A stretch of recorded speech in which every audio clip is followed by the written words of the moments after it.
ibn Jabal radiallahu anhu, he is residing in Sham, and he is struck with a plague, right? And people are telling him, alright, you will leave here, we'll treat you at this point here, come back to Medina, we'll treat you here. But he's so happy, he's so excited about the whole thing, he's so excited.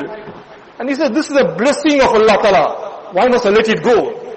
I'll get the martaba of shaheed. If I just endure for a little moment, few moments, I'll be gone. But why must I lose out? Why must I lose out of this? It is for a non-Muslim to become overawed with death. What's going to happen? What's going to happen? What's going to happen? That type of mentality is not a Muslim mentality. Muslim mentality is looking forward. I'm just reluctant to say something. Very, very reluctant. Right? Now, things are just forcing me to say. So, one person phoned up, right? All these things happening, right? He passed away. Just now he phoned a few days. So, he's explaining, right? He's explaining. He's so happy. In that sickness, you know the sickness that's going on. In the sickness, he's so happy. So I asked him, but what makes you so happy? What makes you so happy? He says, no, you know what? Telling you in confidence. I can't tell you the name because that's held in confidence. So I can't divulge this, right? He says, you know what? Before this, I was afraid of death.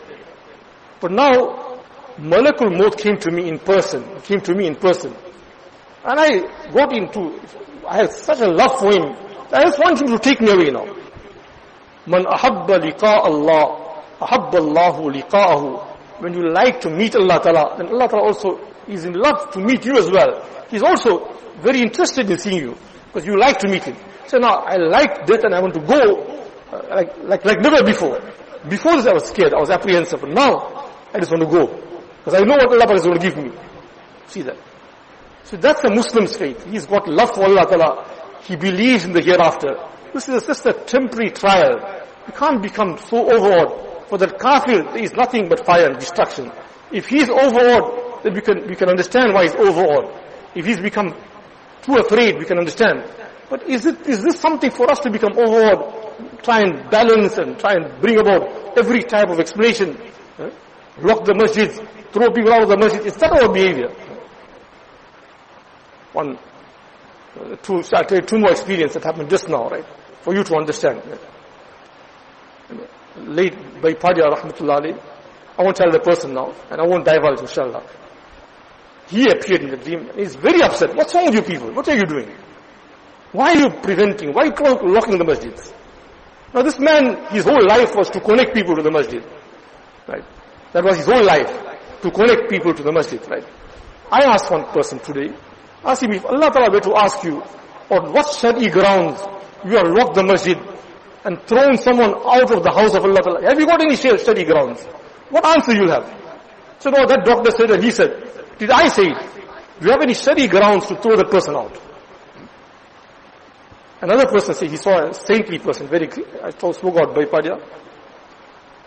He says, I saw this saintly person, and the saintly person is quoting a hadith in his dream, just now. He says, hadith is quoting of Abdullah ibn Mas'ud radiyallahu anhu. That whole hadith, the one that wants to meet Allah Ta'ala in the state of Islam, then let him frequent the masjid. Now he said, oh, disconnect yourself, don't come to the masjid. 3 weeks. Disconnect, break yourself from Allah Ta'ala. Cut yourself. Now that was the connection point. That was the connection point, and you want to disconnect that person from the house of Allah Ta'ala for just some imaginary thing. Possible it can happen, possible it doesn't happen at all. Just an imaginary thing. Where's the justice in this? I say, where's the justice? You know, there's so much of information that came in now. One person says that he is an accountant. A lot of his accountants, they are very, very straight, clear. They'll give it clear. Even it works against them, but they'll say it. So he says that I was extremely distraught at the statement of a doctor, a specialist. He's running a big practice, flourishing very much. So he sits on a masjid board. So he happens to be my friend. So I asked him, in a masjid meeting, he said, no, close the door. Close the masjid. So in private I asked him, but you know what, you got a convenience store, you got a supermarket, and your son is running that thing, it's really choked now. What about that? So no, that must carry on, And the hospital that you go to, that also is quite busy, well that also must carry on. So the virus is very selective. It only comes and attacks you in the masjid.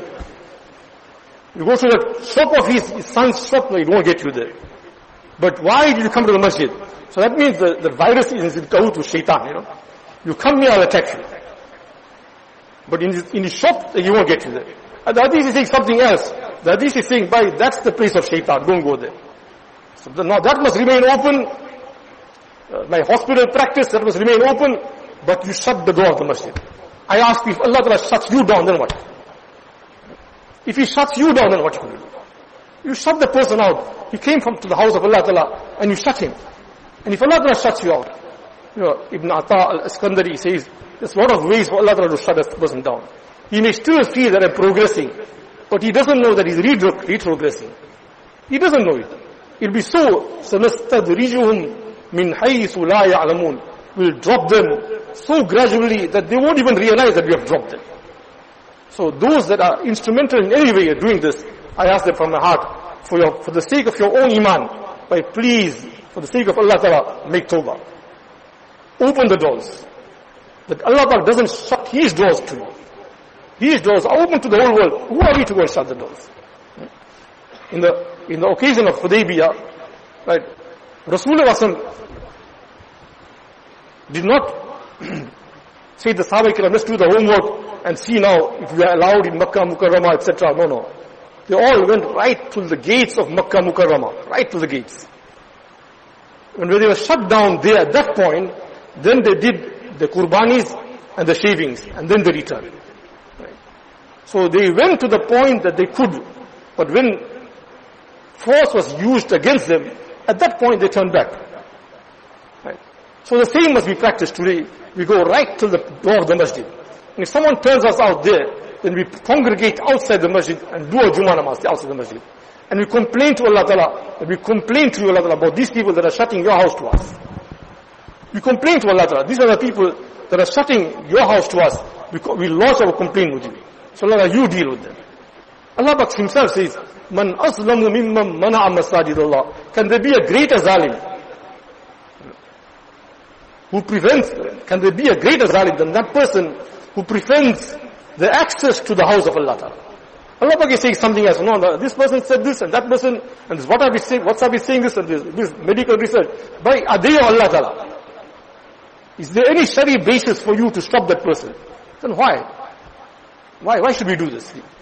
So we are talking about this Buzruk that came in this person's dream, and he says, Abdullah ibn Mas'ud says in the same hadith, you want to meet Allah Ta'ala, then frequent those places where azan is heard. Because this is from the Sunnah al-Huda, the emphasized sunnahs. Right? And we saw ourselves in that day we saw ourselves that only the munafiq would leave out the masjid. Otherwise, even the munafiq also, that was not known, he would frequent the masjid. You want to meet Allah Ta'ala in a way that your iman is right. Your whole life's effort is your iman. Not your life. Life is nothing. Today you are here, tomorrow you're gone. But what is beyond your life, that's the thing that you need to be concerned about. That are we protecting this or not? I had no intention to talk about this thing here, but now that thing came up, I felt perhaps it's from Allah Ta'ala. Allah Ta'ala forgive me if I said something wrong, but give us all hidayat, that we be people encouraging to the doors of Allah Ta'ala. Even the man dies there. Imagine a Christian is going to Jerusalem, right?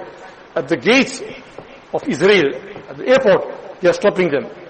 So these people, these Christians now, that mentality, look at their mentality. We don't mind dying, as long as we die in the land that Christ has set foot. Now, I'm not quoting him as a proof, no. Understand what I'm saying? Junaid Baghdadi, rahmatullah alayhi, has seen a serial robber, right? And he's about to be killed.